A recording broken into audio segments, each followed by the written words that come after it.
말단 병사의 전설 제90장 강씨 성이야. 그 집안은 도대체 어떤 가문이길래? 강진우는 눈을 반짝이며 물었다. 이미 만반의 준비를 해두었던 천황은 잠시 생각하는 척하다가 입을 열었다. 그 강가의 현가주는 강나문이라는 사람인데요.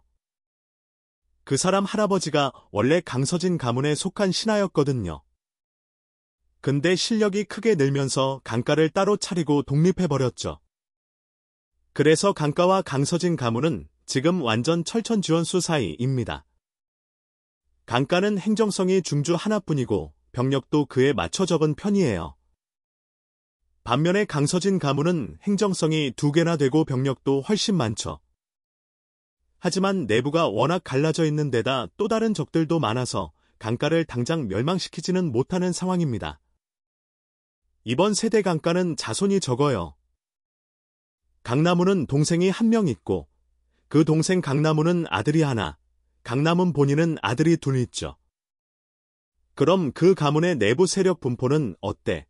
강진우가 계속해서 물었다.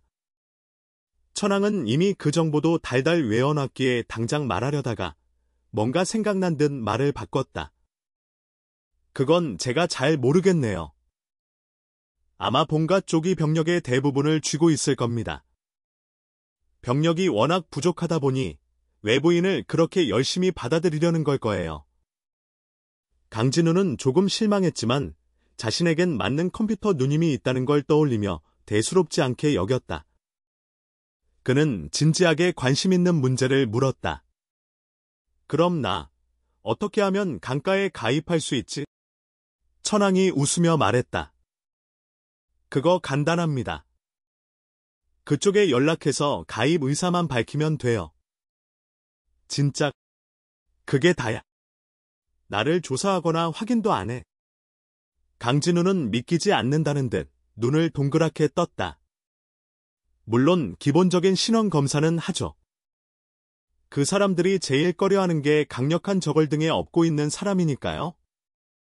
하지만 그런 게 없으면요. 무조건 받아줍니다. 천황은 웃으며 답했다. 강진우는 고개를 끄덕이며 무언가 곰곰이 생각하기 시작했고 그 모습을 본 천황은 때가 됐다는 듯 자리에서 일어섰다. 실례하겠습니다. 아직 볼 일이 좀 있어서요. 공사비는 기지가 완성된 뒤에 주셔도 됩니다. 앞으로 필요하신 거 있으시면 뭐든 말씀하세요. 탄약이든 에너지든 전함이든 최저가로 챙겨드릴게요.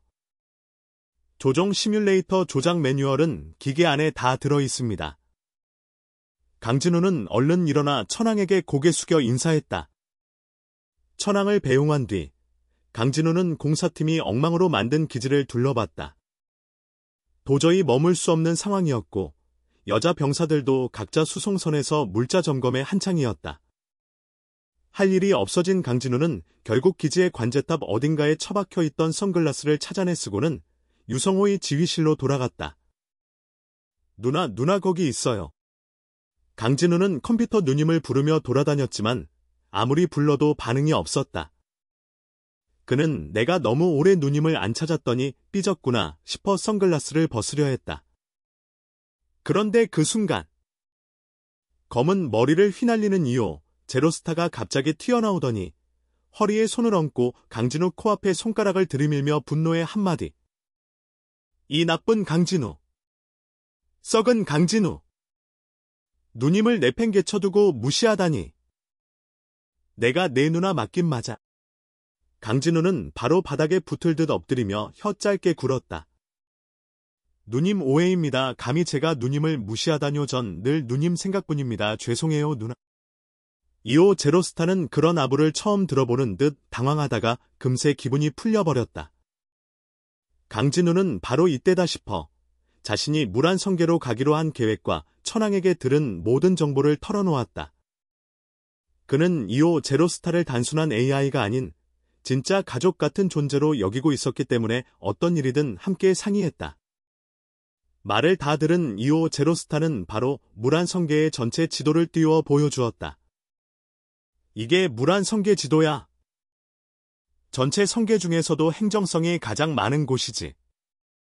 그 수는 무려 3만 개가 넘고 전체 면적도 우주 최대야. 말라 연방이랑 은흥제국의 13개 성계를 합쳐도 이만큼은 안 돼. 당연히 세력도 엄청 복잡하지. 독립 세력만 2만 개가 넘거든. 이걸 통일한다는 건 상상조차 어려운 일이야. 하지만 만약 누가 이 성계를 통일한다면 우주 통일의 기초를 다지는 셈이지. 그래서 이런 말이 전해져 무란 성계를 통일한 자, 우주를 통일할 자격이 있다고. 그 말을 들은 강진우는 잠시 멍하니 말이 없었다.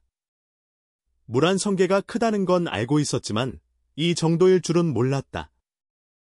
말라 연방과 은흥제국을 합친 것보다 크다니.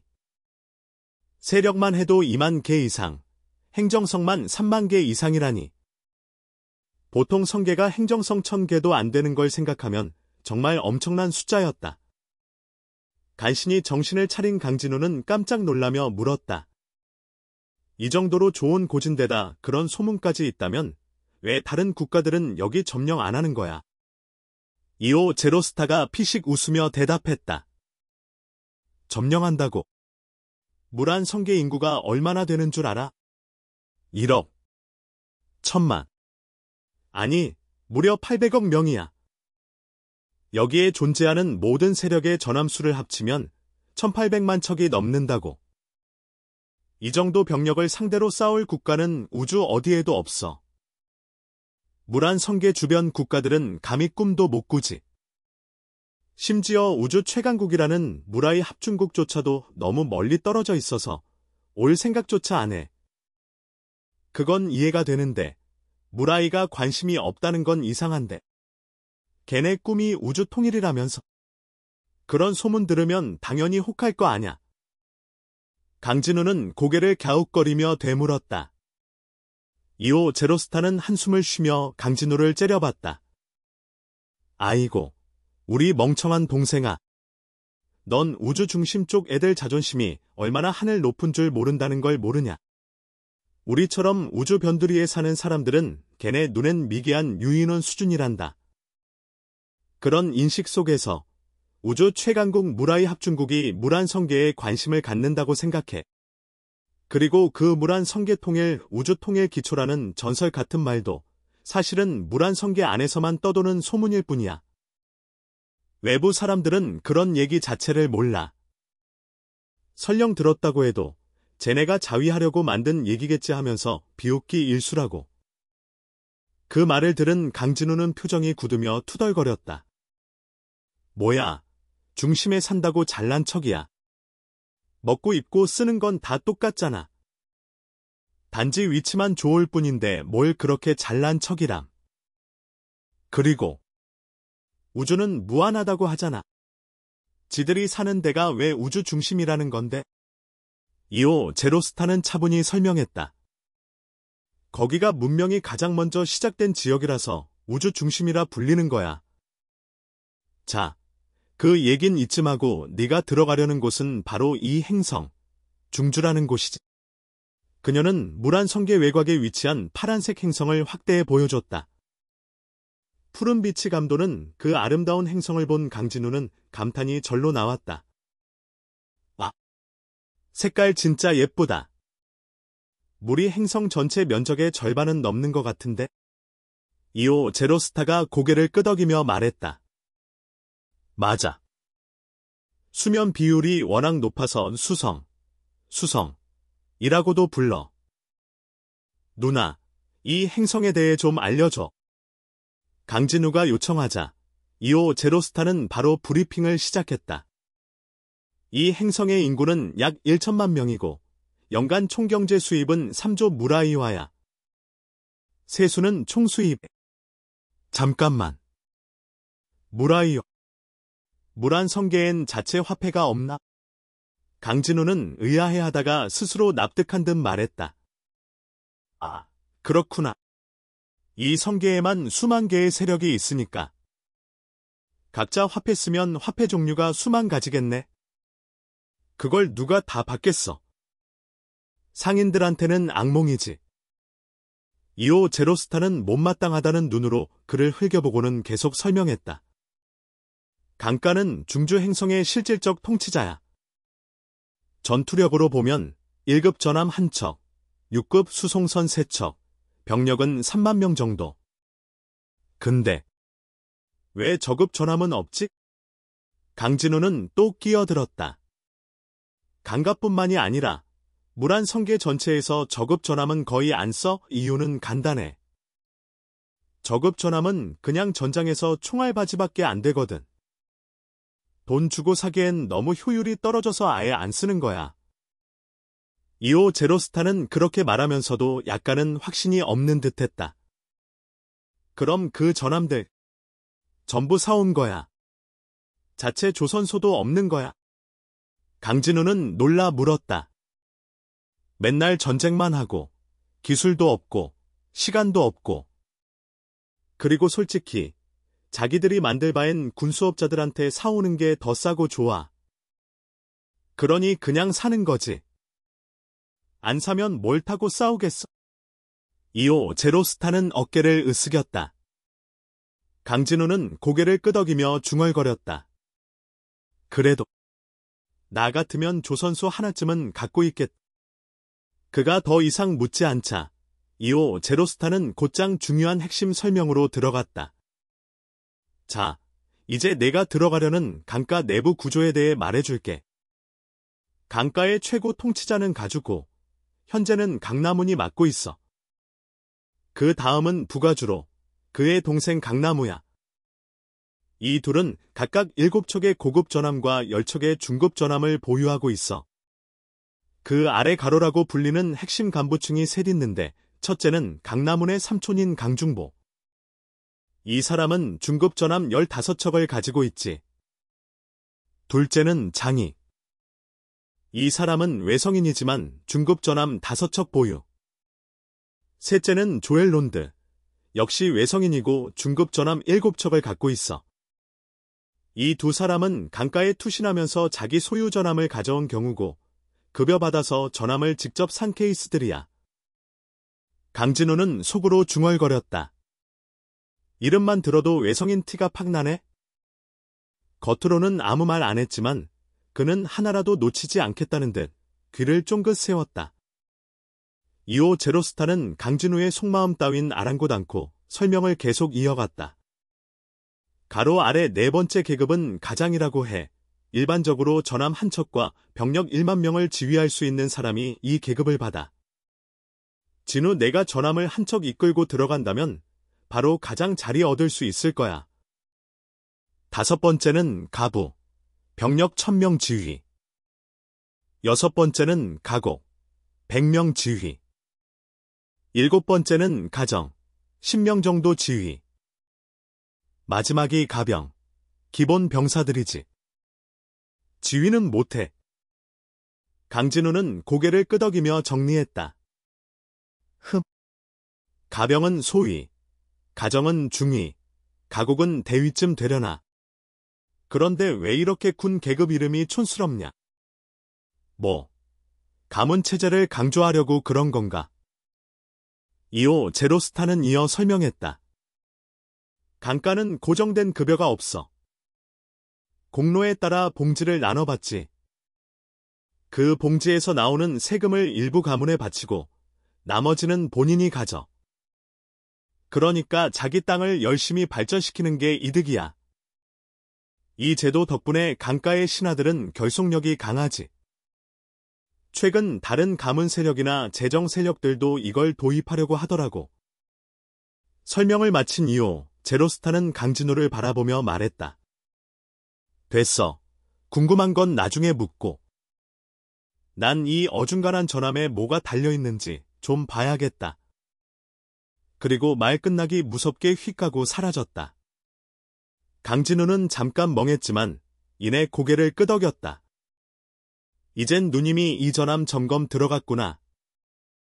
컴퓨터 누님이 관리해주면 이 함선에서 고장날 일이 있을 리가 없었다. 든든한 마음으로 강진우는 한문을 열고 밖으로 나갔다. 그런데 문 열자마자 유아원을 비롯한 여군 장교들이 우르르 나타났다. 지휘관님, 모든 수송선 점검 완료했습니다. 물자 수량도 전부 이상 없습니다. 유아은은 깔끔하게 정리된 보고서를 강진우에게 내밀었다. 강진우는 보고서를 살짝 훑어보곤 다시 유아은에게 돌려줬다. 컴퓨터 누님을 믿듯이 그는 부하들도 철석같이 믿고 있었다. 보고서 돌려준 후 강진우는 유아은과 장교들을 지휘실로 들여보냈다. 그리고 자신이 강가에 투신하기로 한 이유와 물안 성계, 중주 행성, 강가에 대한 모든 정보를 낱낱이 공유했다. 지휘관의 말이라면 무조건 따르는 유아은은 당연히 고개를 끄덕였고 다른 여군 장교들도 이게 최선입니다 라는 표정으로 수긍했다. 결국 몇 마디 안 되는 회의로 부대 수뇌부의 만장일치 승인이 떨어졌고 곧 정군에게도 통보될 예정이었다. 물론 평소 지휘관의 말이라면 망설임 없이 따르는 여군 부대였기에 정군의 동의도 그저 시간 문제일 뿐이었다. 강진우가 이제 장교들을 돌려보내려는 순간 A서가 갑자기 질문을 던졌다.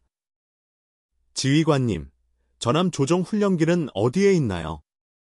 아, 맞다. 강진우는 머리를 탁 쳤다. 게임룸에 다 있어. 조작 매뉴얼도 이미 입력돼 있으니까 그냥 앉아서 시작하면 돼. 그러곤 웃음을 머금고 말했다. 그나저나 나 아직 이 전함 구경도 못 해봤네. 우리 지금 같이 둘러보자고. 유아은, 잠시 후에 방 배정도 해줘. 전부 스위트룸이고 기지도 공사 중이니까 이젠 굳이 거기까지 가서 샤워 안 해도 돼. 에캬. 말끝에 그는 진심으로 웃음을 터뜨렸다. 이제 드디어 나 혼자 잘 수 있고 혼자 샤워도 할 수 있어. 그가 무슨 상상을 하고 있는지 다 아는 듯 A서가 콧방귀를 뀌며 말했다. 전부 스위트룸이라는 거 알고 나니까 아주 신났죠. 지휘관님, 밤에는 문 잘 잠그세요. 밤에 놀러오는 사람 많을 거예요. 강진우는 순간 얼어붙었다가 이를 악물고 외쳤다. 무조건 잠글 거야. 하지만 그 말을 한 직후 자신이 남자인데 이렇게 괴롭힘, 글 당하고 있다는 사실에 어이없어 웃음이 나왔다. 도대체 내가 뭘 어떻게 해야 이걸 막지? 아마 뭐든 해도 걔넨 더 재밌어 하겠지. 아, 진짜 고달프다. 강진우는 한숨을 쉬며 머리를 흔들고 일단 여군들과 함께 자신의 영토를 둘러보기로 했다. 한 달 뒤, 완전히 새 단장된 기지는 이제 S0 기지라는 이름의 사급 기지로 격상됐고 육구 정박구와 완전히 호환되도록 확장되었다. 그리고 기지 바깥, 우주 공간의 길이 2000m가 넘는 거대한 전함이 정박해 있었다. 전신이 포신으로 덮인 압도적인 존재감, 그것이 바로 강진우가 직접 이름 붙인 별표 유성호, 운석호, 별표였다. 이 시각, 유성호의 지휘관석에 선 강진우가 조용히 앉아 있었다. 그의 눈앞에 펼쳐진 대형 스크린에는 사급기지의 육구 정박구 모습이 보이고 있었고 그 주위에는 20척의 고급 수송선이 정렬되어 있었다. 그때 안경을 쓴 통신 시스템 담당 장교 이하진이 경례하며 보고했다. 지휘관님, 준비 완료됐습니다. 강진우는 가볍게 고개를 끄덕였다. 좋아. 시작해. 그의 말이 떨어지기 무섭게 조작석에 앉아있던 여군들이 일제히에 하고 대답하며 손을 바삐 움직였다. 곧하면 속기지의 도크 게이트가 서서히 닫히더니 잠시 후 거대한 dun석 하나가 화면에 떠올랐다. 언뜻 보기엔 그냥 무생물일 뿐인 그 운석이 갑자기 서서히 움직이기 시작했다. 그리고 스크린 속 운석의 모습이 점점 작아지기 시작했다. 주요 시스템 전반을 관리하는 임소린이 경례하며 보고했다. 지휘관님, 기지가 자동 부유 프로그램에 따라 이동을 시작했습니다. 유아은이 약간 걱정스런 얼굴로 물었다. 혹시 다른 운석과 충돌하거나 우리가 못 찾게 되면 어쩌죠? 임서린이 답하려는 찰나 강진우가 먼저 말을 가로챘다. 걱정 마, 우리 기지에는 자동 회피 시스템도 있고 첩보용 신호 송신기도 설치해놨어. 우리가 수신 코드를 까먹지만 않으면 절대 길 잃을 일 없어. 그 말에 유아은은 안도의 숨을 쉬며 고개를 끄덕였다. 사실 얼마 전 강진우는 자신이 강가에 투신하기로 했다는 결정을 모든 부하들에게 밝혔다. 그리고 그 결정은 군말 없이 전원 찬성으로 받아들여졌다. 논의 끝에 나온 결론은 유성호만 데리고 떠난다는 것, 나머지 수송선들은 모두 기지에 남겨두기로 했다. 그리고 혹시라도 이 텅 빈 기지를 누가 차지할까봐 강진우는 엔지니어들에게 운석의 드라이브 시스템을 설치해달라고 요구했다. 기지를 아는 사람이 너무 많았기 때문이다. 군부도, 천황도, 공사팀도 모두 기지 위치를 알고 있었다. 만약 이들 중 누군가가 욕심을 낸다면? 그럼 강진우의 유일한 보금자리는 끝장이다. 그래서 그는 이 기지를 운석대 안에서 계속 떠돌게 만들었고, 그 결과 외부인은 절대 찾을 수 없는 디동식 비밀기지가 만들어지게 된 것이었다. 물론 강진우는 아직 몰랐다. 그의 이런 꼼꼼한 조치가 훗날 자신의 군사적 기반이 될 거라는 사실을. 무란성계 중주행 강가 입성하러 간다. 강진우는 신이 나서 외쳤다. 좌표 입력 완료. 엔진 기동 준비 완료. 언제든 출발 가능합니다. 이하진이 보고했다. 좋아. 그럼 신나는 가속의 맛을 한번 보자고. 강진우의 말이 끝나자마자 유성호 후방 엔진에서 4줄기의 강력한 청색 광선이 뿜어져 나왔고 전함은 우주 깊숙한 곳으로 미끄러지듯 가속하며 날아갔다. 현재 이곳은 운석대 지역이라 공간 도약은 불가능했다. 그래서 유성호는 일반 항행 방식으로 이동 중이었지만 워낙 성능이 강력한 전함이다 보니 평범한 항행이라고 하기엔 체감 속도가 전투기 수준이었다. 답답할 틈도 없이 전함은 마치 스피드게임처럼 유쾌하게 뚫고 나아갔다. 한편 무란성계와 말라연방의 접경지. 그 근처의 중주행 상공에서는 지금 막 전함 간 대규모 격전이 벌어지고 있었다. 수백 척의 전함으로 이루어진 2개의 함대. 한쪽은 선체에 붉은 사자 문양이 그려진 강렬한 붉은 함대였고 다른 쪽은 푸른색 용 문양이 선명한 푸른 함대였다. 붉은 함대는 미친 듯이 맹공을 퍼붓고 있었고 푸른 함대도 지지 않겠다는 듯 레이저포와 미사일을 교차 발사하며 대응하고 있었다. 그뿐만 아니라 중주행적도 지대의 지상 요새에서도 간헐적으로 빔 포격과 수십 발의 미사일이 쏘아져 나와 붉은 함대를 타격하고 있었다. 그 장면만 보아도 전투의 주체가 누구인지 분명했다. 푸른 용 문양의 함대, 바로 무란성계 최약체라 불리는 블루드래곤 강씨 가문. 그리고 그들의 숙적이자 적색 사자 문양을 사용하는 함대 레드라이언 케사르 가문. 두 함대는 전함 숫자에서는 막상막하였고 블루드래곤 측은 지상 포격까지 지원받고 있었지만 상황은 뻔히 보였다. 블루드래곤이 완전히 밀리고 있었다. 왜냐하면 케사르 함대에는 항공모함이 있었고 거기서 출격한 수백 대의 전투기들이 지원 포화를 퍼부으며 블루드래곤 함대를 공중에서 포위하고 있었기 때문이다. 반면 블루드래곤 쪽은 항공모함이 하나도 없었다. 그저 전함의 주포로 적기들을 겨우겨우 쏘아내며 버티는 중이었다. 전함 대포로 전투기를 쏘는 건 말 그대로 대포로 파리를 잡는 격. 결과는 당연했다.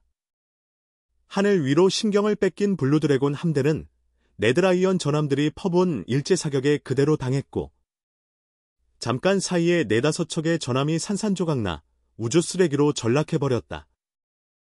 블루드래곤 함대 중앙, 용머리 문양이 칠해진 고급 전함 내부. 그 지휘석에 앉아있던 중년 남자가 전우들의 전함이 폭발하는 걸 보며 얼굴을 찌푸렸다. 이게 대체 무슨 일이야? 케사르 놈들이 갑자기 항모를 샀다고. 쟤네, 원래 전함주에 아니었어. 그가 중얼였다. 그는 바로 블루드래곤 강씨 가문의 가주, 강나문이었다. 강나문이 생각에 잠겨있던 그 순간 갑자기 눈앞에 홀로그램 영상 하나가 툭 튀어나왔다. 그 영상 속 인물은 그와 제법 닮은 중년 남자였다. 형, 전투기들이 우리 주위를 죄다 끌어가고 있어. 우리 방공 미사일도 얼마 없고 이 전투 진짜 쉽지 않아. 그 남자 강나문의 동생 강나문은 초조한 목소리로 외쳤다. 알아. 힘든 거 우리가 언제 쉽게 싸워본 적 있더냐. 강나문은 조용히 고개를 끄덕였다. 그럼 어쩌자는 거야? 형이 가주잖아. 무슨 대책 좀 세워봐. 이러다 진짜 강가 멸문당한다고. 강나무는 형의 태연한 표정에 더욱 불안해졌는지 소리치며 고함을 질렀다. 간단해. 전투기란 놈들도 한참 날면 보급받으러 항모로 돌아와야 하거든. 강나무는 그렇게 말하곤 옆에 있던 참모에게 명령을 내렸다. 전 부대에 하달해. 전투기는 무시하고 전력 집중해서 항모만 조준 사격하라고. 곧 명령이 하달되자 전투기 상대하던 전함들이 포신을 전환의 항모가 있는 좌표로 조준을 시작했다. 비록 항모는 주변 함선들의 엄호를 받으며 직접적인 피해는 입지 않았지만 주변 호위함 몇 척이 격침되자 슬슬 뒤로 물러나기 시작했다. 그러자 레드라이언 측 전투기들은 뭔가 명령을 받은 듯 오히려 더욱 강하게 공격을 퍼붓기 시작했고 블루드래곤 함대 상공은 그야말로 불꽃이 튀는 지옥이었다. 강나무는 강나무가 또 한마디 하려는 찰나 손사래를 치며 막아세웠다. 전투기들의 발악 따윈 신경 쓰지 마. 지금은 항모에 집중해. 그거만 가라앉히면 이 싸움 끝이야. 그리고 다시 옆에 참모를 향해 외쳤다. 우리 직속 고급 전함들, 정격 돌격 명령 내려. 그 말을 들은 강나무는 잠깐 멈칫하더니 이를 악물며 말했다. 아까워도 버려야지. 그리고 바로 명령을 날렸다. 고급 전함 전진 돌격. 그와 동시에 홀로그램은 꺼졌다. 두 형제가 동시에 내린 명령에 따라 그들의 직속 고급 전함 12척이 엔진을 풀가동하며 붉은 함대 속 깊숙이 숨은 항모를 향해 돌격했다. 이를 눈치챈 레드라이언의 전투기들은 즉시 폭격 중이던 타깃을 포기하고 블루드래곤 전함 상공으로 몰려들었다. 전투기들은 폭격을 퍼붓고 레드라이언 전함들은 급히 항모 앞에 방패처럼 이동의 방어막을 더 두텁게 형성했다. 블루드래곤의 고급 전함들은 강력한 화력을 자랑했지만 전투기의 집중 공격과 강철 같은 방어막을 뚫기엔 역부족이었다. 결국 속도를 줄이고 적 전함들과의 난타전에 휘말릴 수밖에 없었다. 이제 전면전은 소모전으로 접어들었다. 그때였다. 갑자기 우주공간이 일그러지더니 칠흑 같은 색으로 덮인 거대한 전함 하나가 소리 없이 등장했다. 전신이 포신으로 무장된, 마치 건드리면 바로 죽는다는 포스를 뿜는 전함이었다. 전장을 지켜보던 모든 병사와 장교들은 같은 생각을 했다. 저건 누구의 원군이지? 한편 이미 선글라스를 낀 강진우는 조용히 이호 제로스타에게 물었다. 누나, 저기 싸우고 있는 게 우리 편 누구야? 선체에 파란 용 문양 있지? 그게 강가야. 내가 강가 가주랑 바로 연결해줄게. 이미 전함 시스템을 완벽하게 장악하고 있던 이후 제로스타는 강진우의 대답도 기다리지 않고 바로 강나문의 전함으로 연락을 넣었다. 함선의 통신 병사들은 그게 지휘관 의자에서 발신된 명령이라 생각하고 전혀 이상하게 여기지 않았다. 통신 요청. 강나무는 놀란 얼굴로 중얼였지만 곧 냉정하게 말했다. 연결해. 그리고 강나무도 통화에 포함시켜. 잠시 후 강나무의 홀로그램이 다시 화면에 나타났다. 형, 또 뭔데? 방금 들어온 그 신비한 전함에서 통화를 요청했어. 너도 같이 듣자. 강나문이 말을 마치자 선글라스를 쓴 강진우의 홀로그램이 두 형제 앞에 나타났다. 안녕하세요. 제 이름은 강진우입니다. 당신의 가신이 되고 싶습니다.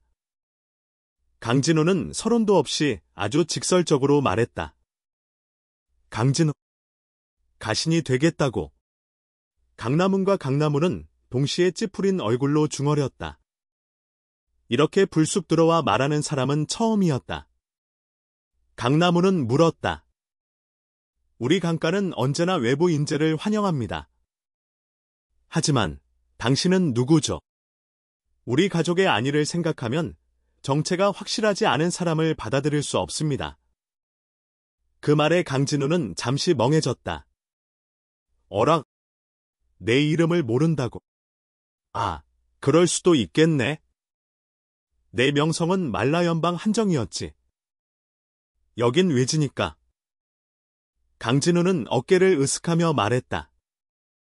저는 말라연방 출신 소령입니다. 연방이 혼란해지고 군부에서 제게 추방령을 내려 결국 독립해서 당신들에게 투신하려 합니다. 연방에서 추방당한 소령. 증거는 있나요? 강남훈이 의심 가득한 눈으로 물었다.